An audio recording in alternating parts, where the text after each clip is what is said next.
You might remember a developer by the name of Bioware.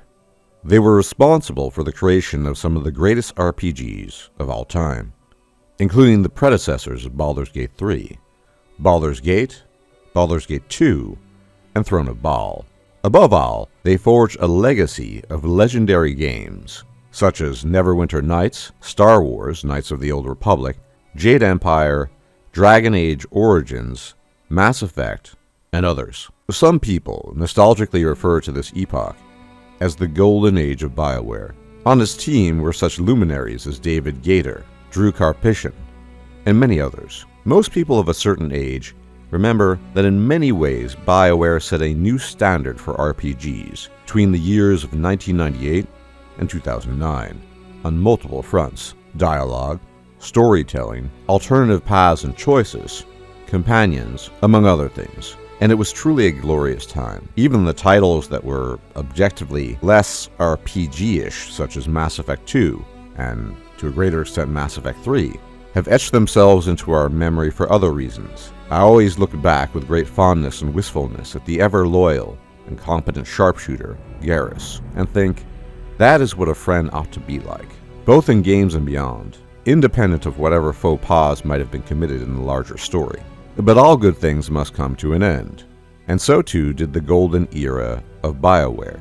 Increasingly, their games resembled RPGs with diminished choice and meaningfulness in those choices, as the once legendary RPG makers began to disassemble the very elements in their games that the player base appreciated so much. The last halfway decent game, although deeply flawed, was Dragon Age Inquisition, released in the year 2014. And even then it seemed to lack much of what most of us fondly remember about Dragon Age Origins. The causes of this would require a video of its own, and exceed the scope of this video. Suffice to say that many lay blame at the feet of the greedy corpos at Electronic Arts, or EA, the publisher that bought Bioware in the year 2008, suffocating in the vice-like grip of their EA overlords, it is speculated, and subjected to insane crunch time and expectations antithetical to the RPG genre. Whatever the ultimate truth behind the claims of EA's influence on Bioware after the acquisition, Bioware slowly began to wither, and eventually they came to be as we know them today, a shattered, wizened husk of their former selves, still bearing the name of their forebears, yet wholly lacking in anything of the qualities that made Bioware the renowned name it once was. And to be perfectly honest, the ultimate cause of this might not matter. After all, what does it matter if a man has died of cardiac arrest or cancer, as regardless, he shall forever remain dead. Perhaps one can think of an analogy to Bioware's current incarnation as that of a deceased bear expertly stuffed by a taxidermist, appropriate for display at a natural history museum perhaps, but lacking any of the attributes we commonly ascribe to bears. It looks like a bear, but it is dead, and does not stir, bereft of life and vital essence. Bioware of the current age is much the same, the victim of multiple taxidermists eviscerating it and stuffing it to at least appear like it is what it pretends to be, a state of neither life nor death, not unlike undeath. And if the rumors should be proven true about Dragon Age Dreadwolf, this will only serve to further cement this state and reputation. When thinking of Bioware these days, I am reminded of the words they themselves wrote many winters ago for their antagonist John Arenicus, when confronted by his former queen. He says to her, "I do not remember your love, Elohim. I've tried to recreate it, to spark it anew in my memory, but it is gone, a hollow, dead thing. For years I clung to the memory of it, then the memory of the memory, and then nothing. I look upon you and feel nothing. I remember nothing but you turning your back on me, along with all the others." And so it is with Bioware, a hollow, dead thing that leaves us with naught but ashes in our mouths. But now on to more cheerful topics, namely the ascension of Larian. In many ways, Larian not only embodies the principles of Golden Age Bioware, but does so much more, with some of it due to the intangible qualities of Sven Vincke and his team, and some of it due to new modern innovations in technology that are born of the era we live in. A joining of skill, passion, and kismet, as it were. And I'm going to claim, in much the way a game is sometimes referred to as a spiritual successor to a prior game, that Larian as a developer is a spiritual successor to Bioware, but they are far more than just that. One of the RPG aspects that Bioware revolutionized was the concept of choice and impact of choice, meaning decisions you make actually have consequences. And the Bioware game I see with the most parallels with respect to Baldur's Gate 3 is unquestionably Dragon Age Origins. Right off the bat, when you consider that Dragon Age Origins was the defining game of its generation in terms of the character you chose to play and story, this becomes very clear. Although the choices for your player character were far fewer, they were all meaningful, meaning that whether you chose to play a commoner or noble dwarf, noble human, Dalish elf or alienage elf or mage, these choices all had a major impact on the game as you went about your quests as a Grey Warden. Being a dwarf, for example, whether noble or common, returning to Orzammar, you can see that your origin matters and that there is unresolved business to be taken care of. And the same applies to all the other origin stories. Now, Baldur's Gate 3 is a different game, and origins play a different role.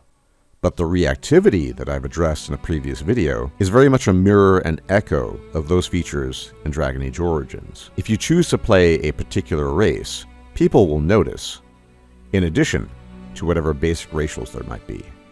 And beyond this, if you choose to play an origin character such as Karlach, you have a whole world laid out before you, brimming with unique interactions. Then there's the matter of the multitude of decisions you make. One of the more distinct parallels that exists between Dragon Age Origins and Baldur's Gate 3 is, for example, the decision you can make seeking after Dalish support in order to fight the Blight as a Grey Warden, to either side with the Dalish, and specifically their leader, Zathrian, or turn on the Dalish by supporting the werewolves and Witherfang, which is a long, convoluted story in itself. Although hardly a perfect one-to-one parallel, it does remind you of the possibility of siding with either the goblins in Minthara or Halsin and the Druids, thereby saving the Tieflings. And this is what I mean by spiritual successor. Choices have an impact. And in Baldur's Gate 3, these are two very different choices that are reflective of two very different moral perspectives, which both quests, the nature of the beast in Dragon Age Origins, and the decision to side with the Absolute versus siding with the Druids and Tieflings, embody. But of all the RPG systems out there, one system that Bioware probably contributed more to than any other developer out there in the history of gaming until now is the companion system, as well as the notion of approval and disapproval. No other developer has put that much energy into the members of your party until Larian, and it would be virtually impossible to say that Bioware did not influence Larian in this regard. What differentiates this approach to party members from so many other games is the degree of interactivity and reactivity to the player character's decisions in the world, starting with the original Baldur's Gate games, which had party banter and companion quests, as well as reputational gain and loss, and still later being best embodied in Dragon Age Origins, with the combination of both interesting party banter, approval and disapproval, camp dialogue, and exchange. Some companions like each other, and others do not. And satisfying one does not necessarily mean satisfying another. An excellent example of this in Dragon Age Origins is the quest to acquire the Urn of Sacred Ashes, which you can choose to defile, and should you choose to do so, some of your companions will actually turn on you for committing this heinous deed, whereas others will in fact approve of this act. Morgan and Liliana do not particularly like each other, and choosing a certain companion during the course of the game can lead to the outright loss of another. Although Bioware pioneered this type of system of interaction, and further refined it, I will argue that it is in Baldur's Gate 3 that this system of approval, disapproval, and deep companion interaction will reach its apogee in modern gaming, and this is already apparent in early access, which barely scratches the surface of what we will experience come the full release of the game.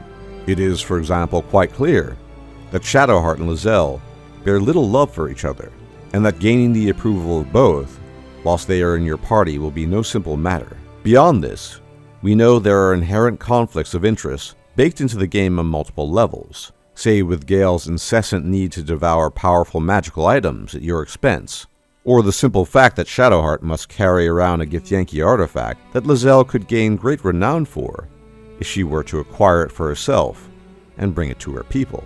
And last but not least, the inherent conflict of interest between Will and Karlach, as we have been informed by Larian, since he has been tasked to hunt her and take her head. It might be the case that Larian was inspired by Bioware in some of its design decisions, but inspiration can only take you so far, and Larian stands on the precipice of not only inheriting the mantle of King of RPGs from the Bioware of the days of yore, but far surpassing it in every respect. The depth of the RPG systems, whether story, race, class-based, or environmentally, will truly be something to behold, and will supersede anything we've seen from Bioware or other RPG makers in the past. The specific reasons as to why this is the case, in terms of history, development, and studio independence, would take a separate video to understand, and such a video is warranted. However, for the time being, we can be confident that with Baldur's Gate 3, a new age of RPGs will be ushered in, and the fears and concerns expressed by developers attest to this. Whether or not Baldur's Gate 3 turns out to be a once-in-a-lifetime anomaly, some have spoken of, or an industry benchmark for decades to come, I enjoin you all to no longer shed tears for the loss of the long-dead Bioware, and instead rejoice and bask in the warmth of the new king of RPGs, Larian. Long live the king, and long may he reign. Before I go, I'd like to invite you to my Discord server, where you can discuss Baldur's Gate 3 with like-minded people, as well as other RPGs. And as always, thank you for tuning in. And if you like my content, you can leave a like, comment, share, and subscribe, and hit the bell icon to be informed of my videos. It'd be much appreciated, as it really helps out with channel growth, and I will check you out next time. Take care.